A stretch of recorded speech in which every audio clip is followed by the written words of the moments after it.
Hello and welcome to Hanratty on Karate. If you listened to the last podcast, you'll know that I started to give you a brief history of Japan leading up to the Heian period, and I'd like to carry on with that if I may. There's quite a few interesting facts, and we also see the birth of a warrior class called samurai, which, most people who do martial arts have a certain relationship to. And what I'd like to do is just give a quick overview of the Heian period, which was supposed to be a period of relative peace, and the word Heian means peaceful era. And we call our beginning katas the Heian kata, which is supposed to be peaceful kata. And I think this was just given the name by Itosu because they were meant for children and not to be used, in any kind of a particularly offensive or confrontational way, mostly just for practice of the techniques and the movements and to give you some indication of the biomechanics behind the techniques and the physiology. But to return to the Nara period, the imperial family had been lying unbroken. Now, that doesn't mean that there weren't disputes.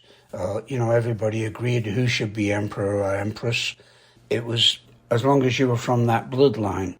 Now, that bloodline was greatly influenced by the governments of the time. Like, if you look at the emperors, they're not really governments. They are mostly just a head, basically like a monarch, not really running anything. So when you look at the emperors, they didn't have an awful lot to do with the government. Well, they had a lot more influence early on, as they were almost like tribal chiefs and heads of tribes, if you will. But the one tribe that was constant and ruled the central area of Yamato, which was Japan's name as recognized by the Chinese at the time. We don't see a unified Japan until later on in the history. What we're looking at now is still a pretty much fragmented country where different clans ruled the different areas. And this was mainly because of the way it was governed. These areas were portioned out. They were called shogun, kind of like a fief. You were given a fief to govern, a certain property to govern, and as long as you paid your taxes, then that was good.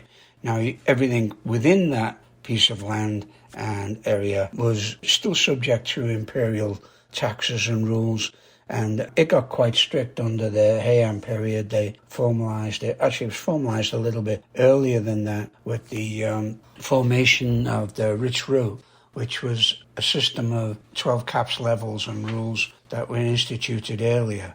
And this came over mostly with the input of Buddhism into Japan. Buddhism came quite early, probably the mid-6th century, and it caused a great deal of influence in the courts. And it was looked upon mostly as a system of government rather than a religion at the time, because the religion of Japan, as it's now, was Shinto. But Buddhism came over and it greatly influenced, impressed a whole bunch of people, including the emperors. And they went full tilt at it because they were organized in how to govern and how to set things out in an orderly manner. And this went really well with the people who were there. So if we look at the start of the Heian period, basically at the end of the Nara period, which preceded the Heian period, we had empresses. And since then, it's all been emperors. And the reason why they had all emperors after that was there was an empress, Koku, and she was dethroned at one point, but she fell ill. And apparently this Buddhist monk called Dokyo miraculously cured her, and he gained more and more influence in the court and everything else, and ended up where she was deposed. But she came back in through influence, and they ended up getting rid of her, and they didn't like the way that she was influenced by the monk Dokyo. And so since that time, it is kind of unspoken that there would only be male emperors, and so there has. Where the emperors really started to lose their influence over governing was in the Heian period, and this was with the rise of the Fujiwara clan. Now, the Fujiwara clan more or less took over the governments. They had absolute control of the court, and for 150 years, basically, nobody was emperor who wasn't intermingled with the Fujiwara clan. They married their daughters into the imperial line, sisters and things like this, and they became basically hereditary dictators. During this period, though, it wasn't entirely a dictatorship because there was a real period of cultural and artistic flowering. Now, this cultural gains and this artistic uprising and development was certainly not carried on down to the peasants in any way, but it was basically in the court.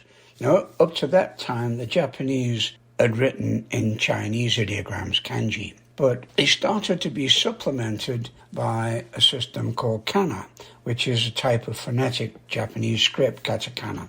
It's a mnemonic device, and it uses parts of the Chinese ideograms and hiragana, which is a cursive form of katakana, and that's an art form in itself, by the way. But hiragana gave a written expression to the spoken word, and with it we got a rise in literature. Now, much of it was written by court women, as kana, or katakana if you like, was considered to be a woman's hand, and anything official was still written in Chinese. But around this time we saw the emergence of literature, and probably one of the most amazing works of literature still in the world is the tale of Genji Monogatari. And that was written by Murasaki Shikibu.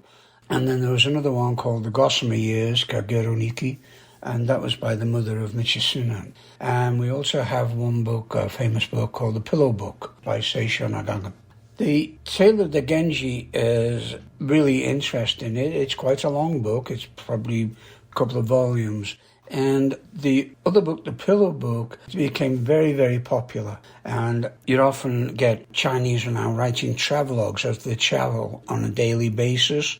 People were keeping diaries, and these diaries, they weren't published, they didn't have printing presses, but they were written, and then they were put into like bamboo sheets and stuff like that. And people waited for them, for the next installment to come out. And this was really a flowering of the culture. Besides that, we had some amazing poetry, and all of this was after the official history that was put out earlier, I mentioned in the last one, Nihon Shoki, that was commissioned by the emperor. These were put out by people in the court, the aristocracy.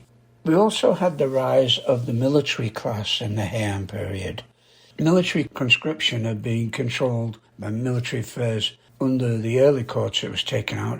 It had been centrally controlled, been taken out of the provincial aristocracy. But this system broke down around 792, beginning of the 9th century. And what happened is local power holders again became the primary source of military strength. So the local shogun holders, or people who held the land, the clans, had access to manpower, and as they obtained improved military technology, new training methods, powerful bows, armor horses, superior swords, and the local conditions in the 9th century got worse, military service became a part of that life. Not only had provide private guards, but gradually the upper class was transformed into a new military elite based on the ideals of the Bushi warrior or samurai. Literally means one who serves. So the samurai weren't just people with swords. There were different classes of samurai. We had warrior of the horse, warrior of the bow, warrior of the sword, different classes. Over the years, it's kind of gathered momentum to include any kind of martial upbringing or martial law. But most of the regional military families formed around members of the court aristocracy. This was purely selfish because they could provide the military power, and their connections gave them more land or more fiefs. And it gave the court, they could give the military titles, but it gave them access to manpower. So the Fujiwara clan ran this for maybe 150 years, along with the Minamoto. Minamoto were another prominent family supported by the new military class. There was a price to pay for this. It only benefited the aristocracy and the landowners. There was a decline in food production, competition for resources amongst the great families, This led to the decline in the power of the aristocracy, particularly the Fujiwara clan, and this raid got military disturbances. Now, as I say, Japan was not one unified nation at the time. Maybe a nation, but it was not a unified country. In the north, you had a group of people called the Emishi. And the Emishi were probably, another word would be Ainu, but they were called Emishi then. And what happened was they appointed a general to go to the north and subdue the Emishi, which they did. And this general was called Sensei Shogun. And this name stuck, well, the latter part of the name stuck, which would be Shogun. And so this is what you got of it. So the title he was called was Sei Taishogun, Barbarian Subduing General. So just referred to as Shogun. He defeated the Emishi after a 2 to 3 year campaign and extended the imperial domains right up to the eastern and northern ends of Honshu. And the Emishi, what's left of them, still live in Hokkaido. If you look up the etymology, the anthropology of the Emishi and the Ainu, Chinese character just means hairy. They are a little bit more hirsute than the Japanese mainland or, main island people. So that's where the Ainu kind of came from, and they were pushed north out of the main island of Honshu onto Hokkaido, where they still live. Now, there was never a code that was written down for the samurai, and lots of people will say, oh, well, this is, the 7 virtues of the samurai and everything else. It might be, but there's never a code written down. And it kind of leads you to wonder why. I mean, if you speak to Japanese, particularly people who are involved in martial arts, everyone on his dog has samurai links or samurai background. And it's worth having a good look at it, because the way that battles were fought was mostly clashes of a personal nature. And this came about because you'd have one crowd of samurai on one side, one crowd on the other, and you'd get one guy would go out, start talking about his lineage and who his dad was and all the rest of it. And I came across this kind of thing once when I was refereeing a large group actually, which consisted of all styles from all over the world really, but mostly, of course, in Canada, they were mostly from the States. And you got this kind of all-style sports karate that's mostly prevalent in the States. And at the start of the kata, or at the start of any of the performances, and I saw this once at Ozawa's tournament in Vegas, the guy would walk to the front, glare along at the judges, and who were all seated in front of him, not on 4 corners like we use. They were all seated in front of him, and he would give his name, where he was from, and what he was going to do, and even some symbolic act. I remember distinctly one guy coming up with 2 whacking great knives in his belt, and he gave his name, which I can't remember, because I was quite stunned, to be honest.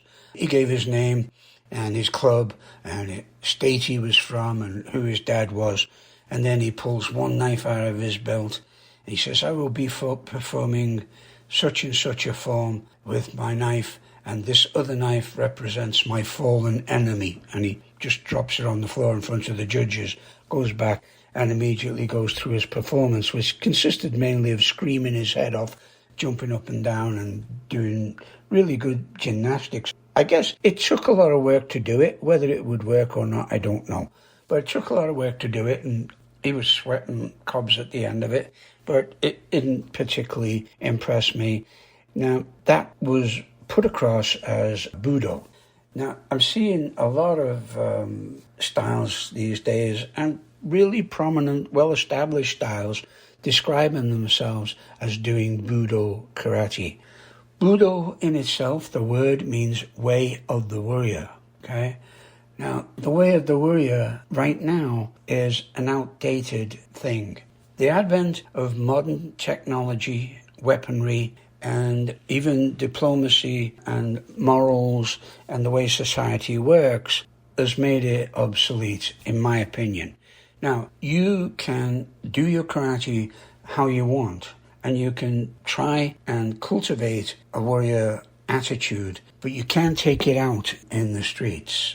There was a reason why the samurai were curtailed early on, because they were killing people left, right and centre, especially lower classes who they never considered they were getting enough respect. Then they would just slaughter them.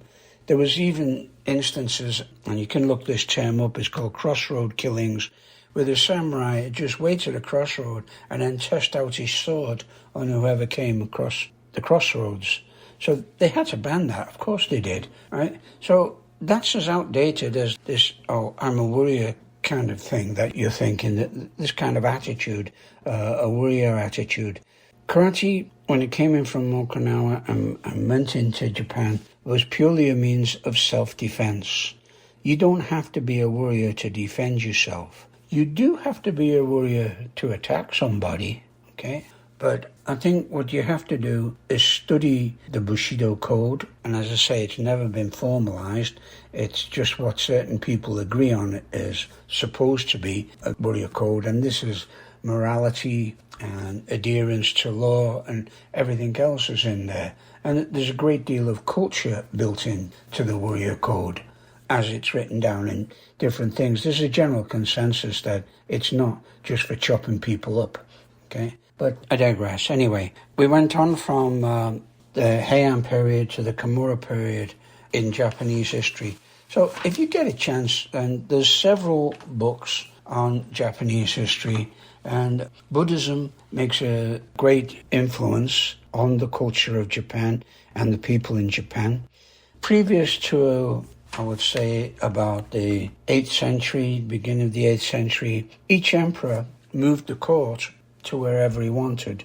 And at the Heian period, it was moved to a town called Heiankyo. Heiankyo eventually became Kyoto, and it's remained in Kyoto ever since. Well, actually, it's now also in Tokyo, but the imperial palace in Kyoto is still there, as are a great many of the temples. Before that, as I say, it was moved, and it was moved at different times, and a couple of times, it's worth noting in particular, it was moved to get away from the Buddhist influence on the court. And at one time when it was moved, they forbid the Buddhists to follow and move with them and build temples. And eventually, of course, Shinto came back into vogue as the national religion. But there's still a lot of Buddhist influence. And it got mixed up with Shinto, and it's kind of an unusual Buddhist faith that involves Shinto called Shinbuzo. They follow different things, but basically religion is a very personal thing and should be kept personal, but whatever you want to do, you do, okay? As long as you're not chopping people up for it because they disagree with you. I don't care about religion. I'm not a particularly religious person at all. In fact, I think it's probably done more harm in the world than good, for sure. I'm sure there's a lot of people from every religion that would agree with me. Anyway, there's the start of the samurai clan and the beginning of the Bushido Code. And the Bushido Code, when you look at it, probably gave rise to our Dojo-kun or similar. I mean, we have the Dojo-kun, then if you go further into, you look at Funakoshi has 20 precepts. They're all part of this code of basically how to be a good person. No matter how capable you are, you can be a good person. Really comes down to do not abuse your power. Have consideration for all things in the world. And try to look for the good stuff. Because Japan has been torn apart by wars. There must have been hundreds of wars. And you can go through all of the history, and it seems they were at war every second week. But they still had this amazing culture that flowered, particularly at the beginning of the Heian period, when they started to develop their own writing system. And the literature that they leave behind was amazing. At this time also, you got flower arranging, ikebana, all these different things, the tea ceremony. These are peaks of cultural greatness that are really embodied in the Japanese people, and they make them admired. Besides the fact that they turned into really good business people because they applied the Bushido Code into their business earnings. In fact, the Bushido Code became not just something for samurais, but for everybody. It was a good model of behavior for everybody. And when you're in a place like Japan, and I've been there quite a few times, and I'm sure everybody who listens to this has been there. What really strikes you is how considerate the people are for the other citizens that they live with, because it's a very densely populated country. In Tokyo, they've got as many people in Tokyo as we have in Canada, and we're probably 50 times larger. But they're considerate. You don't see dirty streets, nobody shouting on the phone in the subway or anything like that. They're considerate of each other, and they go for the concept of wa, or harmony. Very early on, the country of Japan was named wa, early before it was named Yamato. The consideration that they have, everybody kind of knows their place. I'm not saying that the class system is as stringent as it was years and years ago, when you had the warrior class at top, and then they had all these different people underneath it, where you had the 12 cap and 17 level system. It's not like that now. Everybody can go ahead and live their life basically how they want, but in consideration of others, which is something we've kind of lost in the West. And it's that kind of discipline and consideration that attracted me to karate in the first place.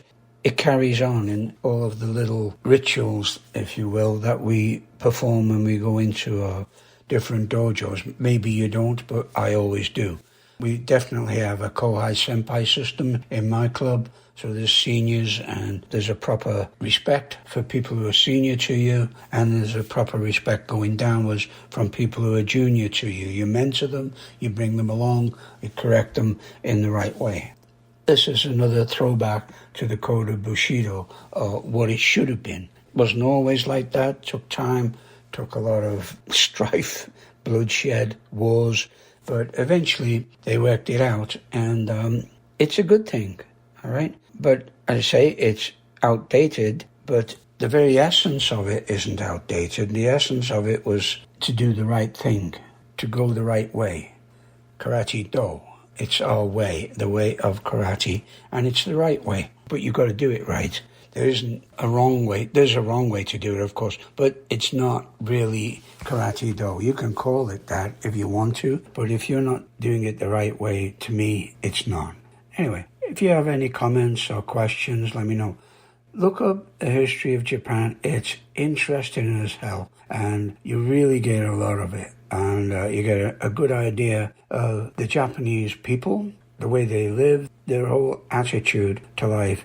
It's very, very stoic, which is something I admire. I'm a great stoic, and I employ stoicism as much as I can in my everyday life. For me, dictators, parliamentary and democracy don't mean an awful lot. I'd much by far be preferable with a benevolent dictatorship such as Marcus Aurelius, okay? But there's not that many of them come along. And benevolence doesn't always last. Of course, you get corruption. Anyway, that's me for now. So take care, and I'll talk to you again.